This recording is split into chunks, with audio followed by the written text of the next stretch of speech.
Hello and welcome to the next mentor. आज हम बात करेंगे डेफिनेशंस ऑफ इकोनॉमिक्स की। इससे पहले हमने एडम स्मिथ की डेफिनेशन को पढ़ा और उस डेफिनेशन को वेल्थ डेफिनेशन भी कहा जाता है। एडम स्मिथ जो हैं वो फादर ऑफ इकोनॉमिक्स भी कहलाते हैं।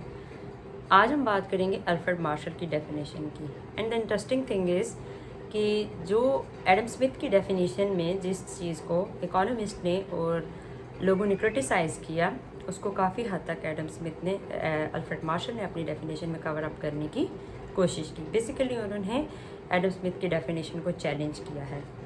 सो अल्फ्रेड मार्शल जो हैं उन्होंने डेफिनेशन अपनी 1890 में दी। उनकी डेफिनेशन के मुताबिक economics is the study of man in the ordinary business of life. ये है फर्स्ट पार्ट।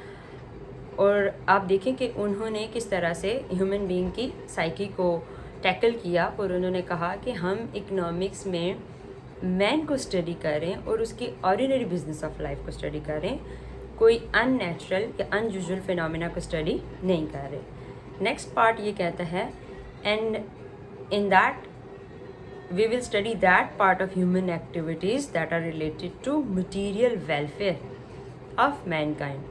तो अगेन उन्होंने बहुत अच्छा आंसर दिया और उन्होंने कहा कि ह्यूमन बीइंग की लाइफ में मटेरियल और नॉन मटेरियल रिक्विजिटीज़ होती हैं और हम सिर्फ मटेरियल रिक्विजिटीज़ की बात करेंगे क्योंकि हर इंसान को ज़िंदा रहने के लिए और सर्वाइवल के लिए मटेरियल थिंग्स की ज़रूरत होती है। For example we need cloth, we need food, we need shelter, हमें एजुकेशन चाहिए और बहुत सारी चीज़ें चाहिए। एजुकेशन में बेसिकली हमें एजुकेशन के लिए बुक्स, पेन, मार्कर, इस तरह की चीज़ें चाहिए जो कि मटेरियल हैं और मटेरियल चीज़ों को इस्तेमाल करते हुए ही हर इंसान अपनी ज़िंदगी को बेहतर तरीके से गुजार सकता है।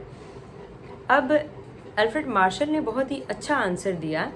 उन्होंने कहा कि मटेरियल रिक्विजिटीज़ जो है वो नॉर्मल स्टैंडर्ड ऑफ लिविंग के लिए और लिविंग स्टैंडर्ड को रेज़ करने के लिए हर किसी को चाहिए।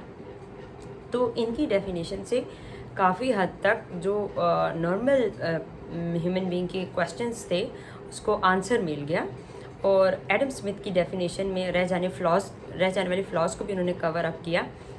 But again come to the criticism.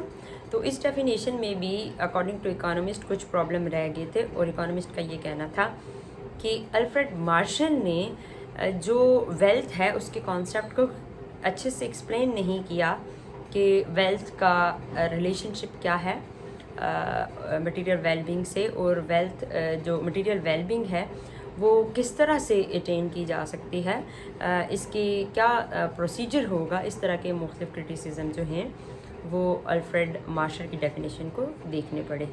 And that's all about today's lecture. Thank you.